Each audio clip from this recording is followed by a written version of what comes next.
खुलुमबाय आं सिबिरानि ब्रह्म गोजोन फुंबिलिनि बयनिसिमबो गाहाम हामलायनायखौ जासिहरनाय थाबाय नोंथांमोननि थाखाय आं गोदान खौरां लानानै फैबावबाय अन्नानै भिडिअखौ जोबजासिम नायलांदो क'क्राझार जिल्लायाव जौगालु बिथांखिफोरा उन जानानै थासिगोन बे खोथाखौ बुंथिदों नादयुगि सन्मिलनजों लोगोसे गुबुन गुबुन आफादफोरा बिथांमोनहा 30 नं सानजा क'क्राझार बिधानसभा बियाबनिफ्राय देरहासार जानो हानाय लरेन्स इस्लारिनो मन्थ्रिनि बिबान होयैयाव गोथौ दुखु मोननाय फोरमायदों बिथांमोनहा बुंथिदों दि 30 नं सानजा क'क्राझार बिधानसभा बियाबनिफ्राय लरेन्स इस्लारियानो मन्थ्रिनि बिबानखौ मोनगोन होननानै गोबां खस्थ' खालामनानै देरहासार होदोंमोन आरो गासै रायजो राजानि गोसोआव मोनसे गिदिर आसा दंमोन दि लरेन्स इस्लारिया मन्थ्रिनि बिबान मोननायनि उनाव रायजो राजानि मोजांनि थाखाय आरो ओनसोलनि जौगानायनि थाखाय खामानि मावनो हागोन होननानै नाथाय दा बिटिआर ओनसोलनि राजथावनि क'क्राझारनिफ्राय सासेबो मन्थ्रि गैयैयाव जोबोद दुखु मोननाय फोरमायदों आरो क'क्राझारनि सुबुंफोरखौ फोथाय खेबस' खालामनाय जादों होननानैबो बुंथिदों बिथांमोनहा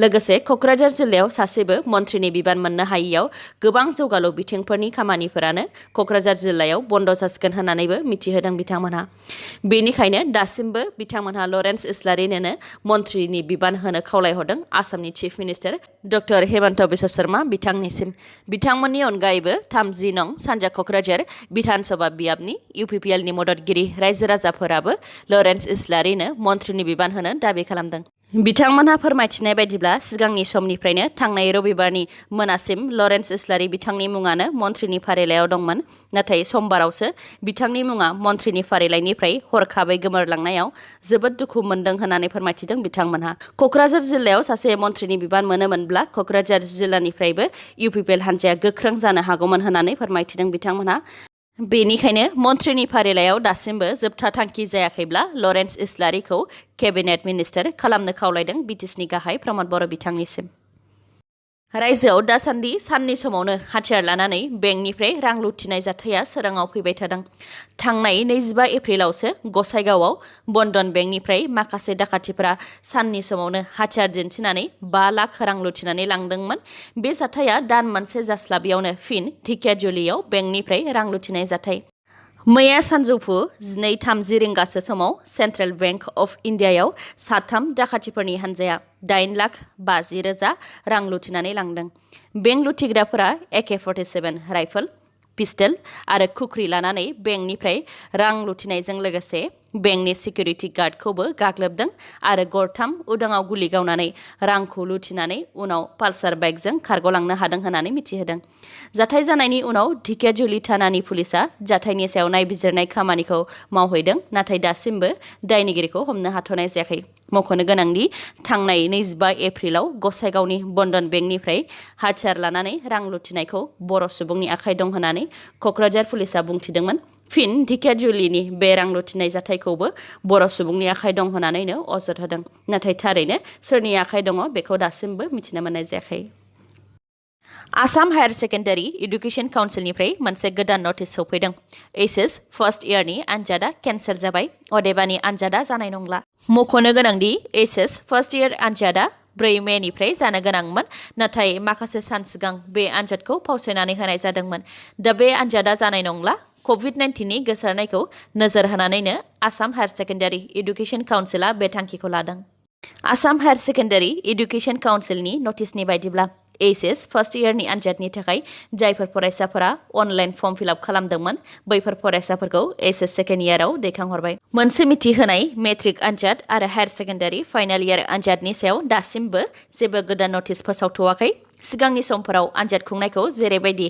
फावसायथ'दोंमोन दाबो बेबायदिनो दंथ'यो COVID-19 पजिटिभ जानानै जिउ गोमानाय बेरामिखौ गामिनि रायजो राजाफोरा सोलिबोबाय थानाय नेमखान्थिनि गेजेरजों बिदाय होनायाव कर'ना भाइरास सन्देरजानानै जिउ खोमानो गोनां जाबाय सा 21 सुबुङा बे जाथाया राजस्थाननि सिकार जिल्लानि खिरवा गामियाव जादों सासे COVID-19 पजिटिभ जानानै थैनाय बेरामिखौ गामिनि रायजो राजाफोरा खमैबो सा 150 सोआ जोबथा बिदाय होफैदोंमोन आरो गुबुन सानफोरनि बायदि सोलिबाय थानाय आयेन खान्थिनि गेजेरजों बिदाय होदोंमोन जेराव गोथै देहाखौ दांनाय बिलिरनाय बिदाय होनाय रायजो राजाफोरनावबो COVID-19आ सन्देरदों आरो सा 50 गोथै देहाखौ बिदाय होनो फैनाय सुबुंफोरनि मादाव सा 21 सुबुङा COVID-19 पजिटिभ जानानै जिउ खोमानो गोनां जादों।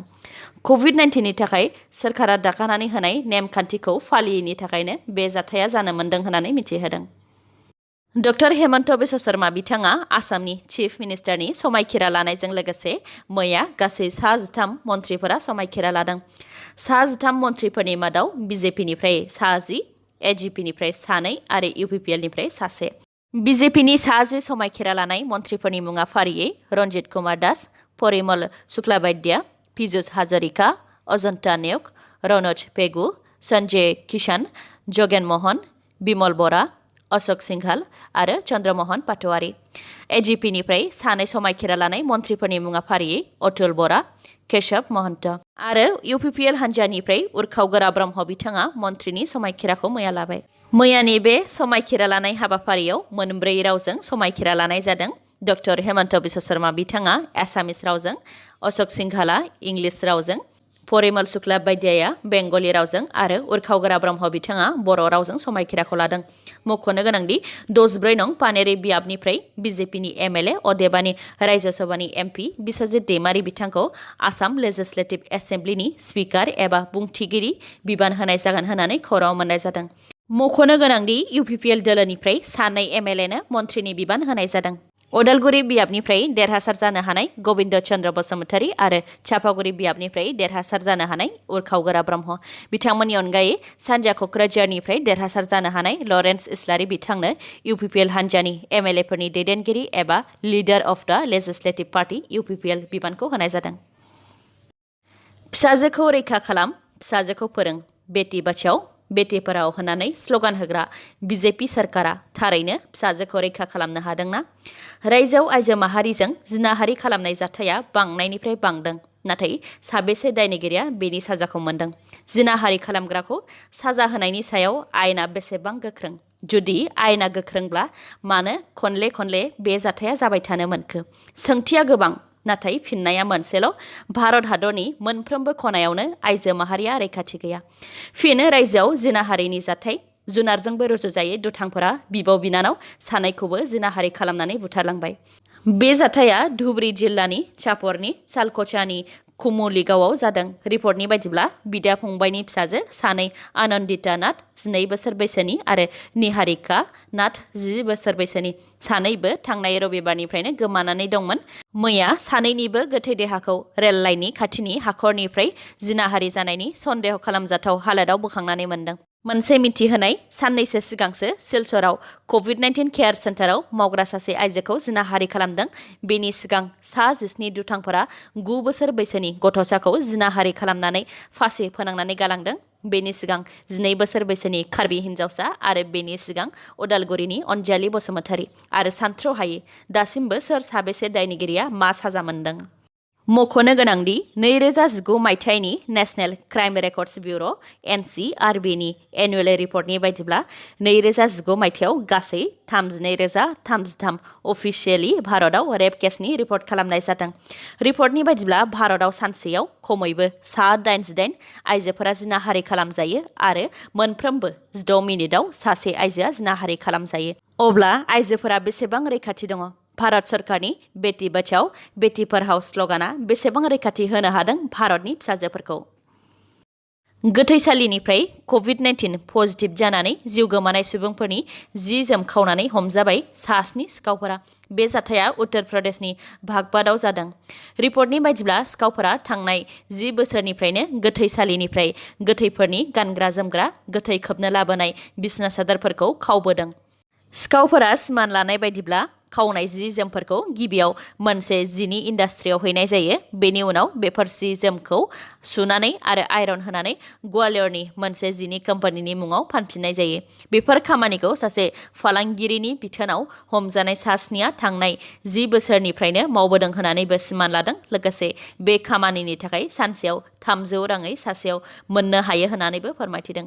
इउपि पुलिसआ सा 7 सिखावफोरनिफ्राय COVID-19 पजिटिभ जानानै थैनायफोरनि 520 नि बांसिन बिसना सादोर, 127 कुर्ताफोर 52 गुफुर सारिफोर आरो माखासे जि जोमफोरखौ हमनो हादों। नेपालनि प्राइम मिनिस्टार केपि शर्मा ओलीनि सरकारा बायबाय। नेपालनि पार्लियामेन्टआव केपि शर्मा ओली सरकारनि मेजरिटी दिन्थिनो थाखाय भट अफ कन्फिडेन्स जादोंमोन। बे भट अफ कन्फिडेन्सआवनो प्राइम मिनिस्टार केपि शर्मा ओलीया जेनदों। नेपालनि पार्लियामेन्टआव गासै सा 271 मेम्बारफोर दङमोन। बेनि मादाव भट अफ कन्फिडेन्स जानाय सानाव सा 232 मेम्बारफोराल' बाहागो लाफैदोंमोन। बे सा 232 मेम्बारफोरनि मादावनो केपि शर्मा ओलीया 93 भट्सल' मोननो हादों। बिथांनि हेंथायै 124 भट्स होदों आरो 15 निउट्रेल भट होदों। बे पार्लियामेन्टआव मेजरिटी दिन्थिनो थाखाय खमैबो 136 भटनि गोनांथिमोन, नाथाय केपि शर्मा ओलीया 93 भटल' मोननो हादों। बेनि थाखायनो केपि शर्मा ओलीनि सरकारा बायनो गोनां जाबाय।